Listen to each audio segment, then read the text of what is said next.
ปากอันเจ๊เท่าเนี่ย ก้อนสิครับกับมาแหวนบะมีแหวอัมบาลาพี่น้องกระบวกกะมากินอยู่เฮือนชาวบ้านกะอันนั้นเลยอิ่มแล้วบุญบ้านเพิ่นก็คือคืนได้ไรสบายดีรอบเด้อพี่น้องเนาะคืนอีหลีสบายดีพอน้องเทิมโดยพ่อน้องบิ๊กซี่นะ โอ้ลุงพร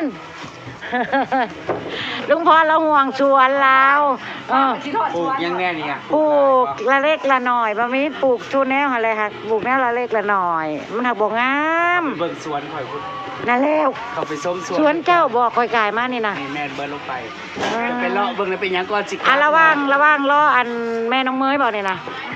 ใครบอก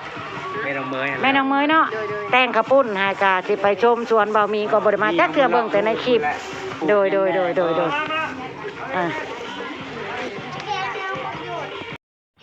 โอ้ยพี่น้องมึงในคลองเพิ่นกระโพว่างามจะแม่นว่าต่างกันกับคลองประบัวกับลุงพรเนาะพี่น้องเห็นละแห้ง เห็นน้องเพิ่นงามละแห้งก็น้อยใจเฮ็ดจังได๋บ่สิงามคือห้องหมู่อะไรลุงพรเราจังบ่เป็นตาอยู่นะพี่น้องนี่ถั่วลันเต๋าเพิ่นเฮ็ดข้างเนาะพี่น้องเนาะนี่ประบัวเห็นแล้วนี่ถั่วลันเต๋าบะหมี่หรือของไผ่ล่ะเพราะว่าเจ้าของสวนเพิ่นก็พากันต้อนรับแขกเนาะประบัวก็บ่อยากวุ่นวายกับเพิ่นลอยมาเบิ่งมาชมคนเดียวนี่แหละจ้ะพี่น้องระหว่างอันเจอมลากับแม่น้องเมยเพิ่นแต่งข้าวปุ้นไปฝากพี่ฝากน้องเพิ่นให้ประบัวถือไปพี่น้องแล้วก็ฝากมาให้อันน้องบิ๊กนำเพิ่นว่าระหว่างรอเพิ่นแต่งหายห่อหายกามาย่างสมหัวสมส่วนเพิ่นเนาะพี่น้องโอ้สอนมันเพิ่นก่อแทงน้ำพร้อมเก็บน้ำใบโหดเนาะนี่หลวงพ่อเราเห็นแบบนี้ก็ดีได้เนาะพี่น้องเนาะนี่ก่อแทงน้ำเก็บไว้แบบนี้เท้าปล่อยใส่น้องเกลือนหลวงพ่อเราปล่อยอยู่หันกะมันกะซึมเนาะเพราะมันอยู่ที่สูงเลยเงินปัวมันอยู่ที่สูงมันซึมข้าวเดียวกับแหงน้องเห็นบ่หลวงพ่อเราปล่อยใส่นะแต่ว่ากะมันก็ดีคนละแบบอะไรพี่น้องหลวงพ่อเราปล่อยใส่น้องซึมไว้แหงไว้แต่กะมันก็มีผลพลอยได้ก็คือได้เลี้ยงป่านั่นแหละแต่ถ้าเขาก่อแทงแบบนี้มันบ่ซึมบ่แหงก็จริงเนาะมันประหยัดน้ำแต่มันก็บ่ได้เลี้ยงอาหารนั่นแหละเลี้ยงปูเลี้ยงป่านั่นแหละกุ้งหอยปูป่านั่นแหละเนาะพี่น้องก็คนละอย่างนะก็คิดว่าอันใดดีคนละแบบ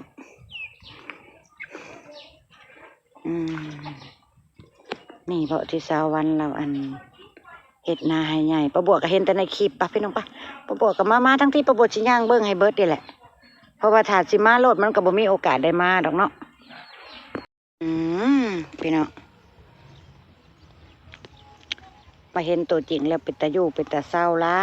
ยพี่น้องเอ้ยบ้านเพิ่นสวนเพิ่นประบวกกะอยู่ใกล้กับเพิ่นกะจริงเลยพี่น้องแต่ว่าบ่ได้มาแบบว่าสัมผัสเห็นตัวจริงแบบนี่จักเถื่อได้พี่น้องเนี่ยก็เห็นแต่ในคลิปเบิ่งแต่ในคลิปคือกันกับพี่กับน้องอะไรแต่โอ้ยเปิดพันเพิ่นเครื่องปลูกของพังเพิ่นพี่น้องไปตะออนซ้อนเท่านั้นนะน้องในผู้สวนบ่าวมีจ้ะพี่น้องหรือสวนผู้ใดล่ะประบัวแอบมาชมจ้ะ แอบมาหลังบ้านเพิ่นมากินข้าวปุ้นเฮือนสาวันแล้วก็เลยแอบมานี่พี่น้องโอ้ยตูบน้อยไว้เผาหัวเผาสวนมันก็เหมาะสมเด้อนี่พี่น้องอ่อนซ้อนเนาะอ่อนซ้อนพี่น้องจ้าข้าวโพดกระโพดวางงามจะเป็นว่าต่างกันกับห้องลุงพรพี่น้อง กันแบบนี้ประบวกกับลุงพรสิบุอยู่สวนบดมือบดเว้นใช่บ่แต่ขนาดว่าบ่งามประบวกกับลุงพรกันยังข่าวเศร้าข่าวแรงอยู่เนาะข่าวสวนแยงเศร้าแยงแรง ว้ายตายแล้วพี่น้องตากแดดร้ายแล้วสิเป็นวัดได้ประบวกนะโทษนี่แหละเนาะเพิ่นว่าวาสนาฝีมือไผมันเพิ่นว่าเบิ่งแน่การปลูกคือกันแต่ว่างามต่างกันนี่แหละพี่น้อง เนาะ เว้าให้ตัวเองบ่น้อยใจเนาะพี่น้องไปกลับไปเถอะมันร้อนมันแดดบ่แม่นเพิ่นนั่นแล้วบ่เพิ่นแต่งข้าวปุ้นให้อยู่พี่น้องไปออนซอนเนี่ยเนาะพี่น้องในทั่วดินก็งามงามกลับเถาะกันยังบ่ได้กลับพี่น้องยังออนซอนเครื่องปลูกเพิ่นพักเพิ่นโอ้ยโพดผู้บ้านสวนบ่มีประบอกก็เห็นแต่ในคลิปพี่น้องเป็ดตาอยู่แท้ๆพอเห็นแต่ในคลิปบ่มีแล้วย่างเกือบปลูกเกือบป่าโอ้ยอยากมีคือเพิ่นเด้ประบอกก็ได้แต่คิดเนาะเห็นบ่มีเพิ่นถ่ายลงคลิปงามพี่น้องงามกลับมาถึงเงินถึงซ่านแล้วจ้ะพี่น้อง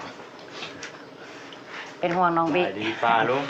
ไปป้าทั้งวันก็เป็นห่วงว่าน้องบอยบ่อยู่แล้วป้าเพิ่นอยู่เงินพอดีเอาไว้ได้ของมาฝากพร้อมพนกินย่อยเตรียมเวลาแต่งอัน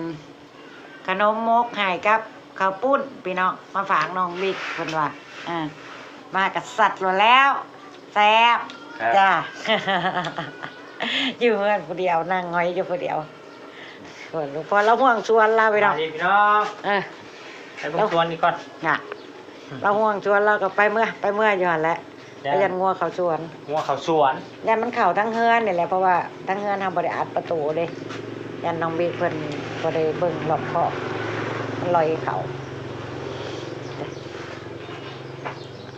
กินข้าวเพชรแล้วมีลูกค้ามาถามเพิ่นอยู่บ่มื้อนี้นะเมื่อบุญเฮ้ยก็บ่ค่อยมีไปว่าอยากกินเพิ่นปานใดเราก็จะไปกินกระปุ้นมันก็บ่ได้ไกลกันปานใดเราพี่น้องเอ้ยประมาณ 2-3 หลัก 2-3 กิโลกายกลัวอยู่บ่จักเนาะ กลัว ประมาณ5 กิโลบ่ฮอดบ่หำ 3 ครึ่ง น้องบิ๊กเพิ่นก็เคยไปส่งอันก๋วยเตี๋ยวเนาะอยู่บ้านสวรรค์ส่วนประบัวน่ะบ่ได้เห็นจักเทื่อจ้าเขาก็สิเห็นตัวจริงกับมื้อนี้แหละบ้านสวรรค์นั่นเห็นแต่ในคลิปแต่น้องวินน้องบอยเพิ่นเห็นเพิ่นไปส่งเด้เวลาจ้างนั้นจังนี้เพิ่นก็ไปส่งประบัวนี่แล้วบ่ได้ไปใส่มาใส่เนาะเจ็บๆกับคนถามหาแซวๆอยู่ไปซ่อมมื้อเพิ่นก็เพิ่นยังคือบ่ไปซ่อมมื้อเจ็บๆก็ไปเนาะใครก็ถามหาอันนางเฒ่าเด้อยู่บ่มีก็ถามหาเพิ่นอยู่เบิ่งดูเพิ่นเป็นอะไรเพิ่นคือบ่ไปจักเทื่อจับเฮ็ดอีหยังคือบ่ได้ไปจักเทื่อบ่มีก็ถามหาอยู่มีลูกค้าบ่อ๋อเฉพาะเพิ่นจังบ่ไปพี่น้องเพิ่นมีลูกค้า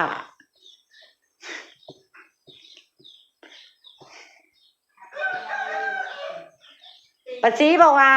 คันนั้นกะถ้าไปพร้อมเล่าก็ได้แล้วสิมาเกือหมูแล้วเราจังสิกลับไปอีกเจ้าก็จังโทรหาเราอ้าวก็นึกว่าผู้ใดเลยสาวร้อยนี่เองมาสาวผมพี่น้องป้าบัวกายมาป้าบัวกะว่าอันแนมเข้าไปบ่ได้แว่แล้ว ก็พ่อเว้พาวลุงพ่อเราพาวยันงัวเขาชวนเราแต่หันก็ยังเราไปนะอยู่ ถามว่ามีไผมาก็เลยมาหาสาวผมนะวะอิ่มร้อยไปกินนะป้าบัวไปกินในเฮือนสวรรค์น้ำข้าวปุ้นเราแซ่บกินแล้วก็อิ่มไอ้แรกแล้วก็สิหยังเนาะเฮ้ยกินเฮ้ยอยู่เพิ่นไปเฮือนเจแหละป้าบัวก็เลยแงะโตออกมากันเพิ่นลายโพดเว้เพิ่นบ่มาเฮาทางเพิ่นนั่นมื้อนี้นั่นมีเรื่องตลกผัวบ่ทันได้ขึ้นรถเจซีนั่นลิโอบ่ทันได้ขึ้นรถเลยวิทย์รถออกก่อนจนไปฮอดเฮือนสาววันจังฮู้ว่าลิโอบ่ได้ขึ้นรถเบิ่งแหนกลับมาอีกบ่อาติกลับมาเอาว่าว้าวผู้เดียวไปนะสุดทางเจซีน่ะมากะบ่ได้ฮู้มื้อบ่ได้ฮู้มื้อหักว่าบ่ได้ฮู้มื้อพอดีเบิ่งแหน่อีหยังจังว่าเป็นแนวนั้นบ่ก็เดี๋ยวว่าสิเป็นแต่ป้าบัวว่านะเพราะว่าเจ้าก็เคยเป็นบ่เป็นน่ะแล้วว่าสิไปส่งท่าใครจะไปบุญเฮงอยู่มันมิ่งหั่นเด้ลาวมาฮอดเฮือนนางเฒ่าก็ว่าอยู่บ่นางเฒ่าบ่เฮ้ยกะบ่เว้าน้ำกูเพิ่นว่าบักอันมันเป็นหยังจังบ่เว้าน้ำกูว่าซั่นก็บ่กันแนวไปนำลางมึงบ่ไปก่อน ไปก้อนตั้งแต่ข่อยเฮ็ดข้างแต่งผู้เพิ่นว่ามันลงไปฮอดทุ่งฮอดอันชายน้องหันแนมมาชวนบัวไปเฮ็ดบัวเฮ็ดข้างหมักแตงกับไอ้พรบัวแล้วเฮ็ดข้างหมักแตงบอกว่ากะชะม้อยว่าซั่นก็บ่ได้เว้า เก็บหัว โอ้ยว่าแนวนี้ก็มีเนาะโดยพี่น้องกูบอกว่าคนขึ้นเราจ้าและชาลอยเปิดกับมาเฮ็ดผมมื้อแรงสิข่าวลำวง ใหญ่เถาเลย บ่ บ่เห็นไฟจักเทื่อ พอดีแล้วเจี๊ยบก็แล้วก็ไปน้ำกันเลย อืม เอาล่ะพระจากแล้วจ้าพบกันคลิปหน้าจ้าพี่น้อง สบายดี สบายดี